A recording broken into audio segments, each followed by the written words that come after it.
नमस्कार। देश के चुनिंदा अखबारों में से एक दैनिक अखबार बढ़ते कदम के हवाले से बात हरियाणा की, जिसके तहत एएनवी न्यूज आज इस मुद्दे पर बात करेगा, क्योंकि हरियाणा के बीच लगातार अग्निपथ योजना को लेकर मचता हुआ कोहराम रुकने का नाम नहीं ले रहा। हरियाणा में आज फिर अग्निपथ का विरोध होता हुआ दिखाई दिया। नारनौल में तोड़फोड़ की गई, जींद में रेलवे ट्रैक को जाम किए जाने की खबरें आईं और हिसार फतेहाबाद में भी प्रदर्शन शुरू हो गया। युवाओं का दिल्ली कूच का भी इरादा है। शुक्रवार सुबह नारनौल में युवाओं ने खूब हंगामा बरपाया, जिसके बाद पुलिस ने उन पर लाठीचार्ज कर दिया। पुलिस ने 2 छात्र नेता सहित 9 लोगों को गिरफ्तार भी कर लिया। इसके अलावा हिसार की अगर बात की जाए तो अग्निपथ योजना के विरोध में सैकड़ों छात्र महावीर स्टेडियम से सचिवालय के लिए निकल पड़े। रोहतक में अग्निपथ भर्ती योजना के विरोध में सैकड़ों युवा इकट्ठे हो गए और जमकर बवाल काटते हुए केंद्र सरकार के खिलाफ नारेबाजी की। नवीन जय हिंद भी प्रदर्शनकारी युवाओं का नेतृत्व करते हुए दिखाई पड़े।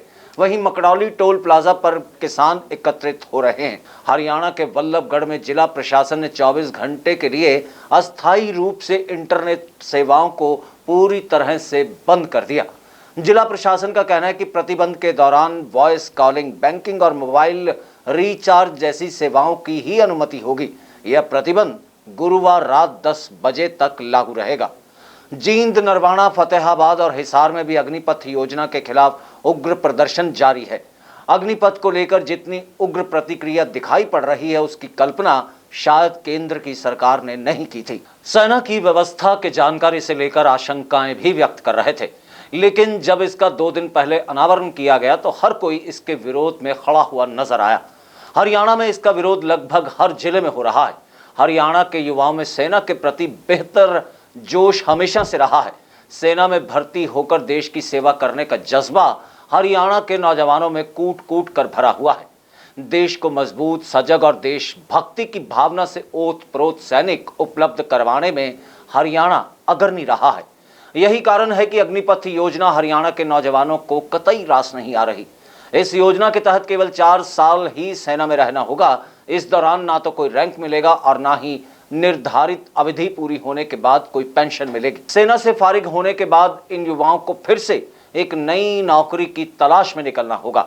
हरियाणा के सामाजिक जीवन में सैनिकों और पूर्व सैनिकों को एक अलग किस्म का सम्मान मिलता है। रैंक की इनके लिए खास अहमियत होती है।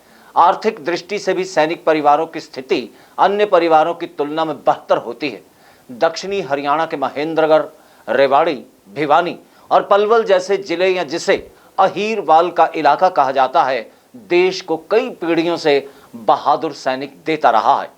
इसी प्रकार प्रदेश का जाट समुदाय भी सेना को बेहतरीन जवान उपलब्ध करवाने में हमेशा आगे रहा है। यही कारण है कि सरकार की नई योजना को इतने कड़े विरोध का सामना करना पड़ रहा है। हरियाणा के युवकों को आशंका है कि अग्निपथ योजना हरियाणा की समृद्ध सैन्य परंपरा को पूरी तरीके से तहस नहस करके रख देगी। समाज जो सम्मान आज सैनिकों को देता है, अग्निवीर वैसा सम्मान हासिल नहीं कर पाएंगे।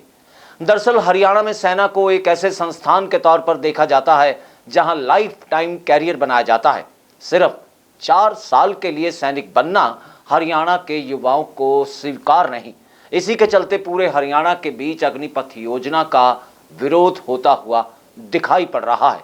देश के चुनिंदा अखबारों में से एक बढ़ते कदम के हवाले से ये थी बात हरियाणा की, वो भी एएनवी न्यूज़ के जरिए। अब मुझे यानी गगन नारंग को दीजिए इजाज़त, फिर होगी आपसे मुलाकात, लेकिन तब तक के लिए धन्यवाद, नमस्कार।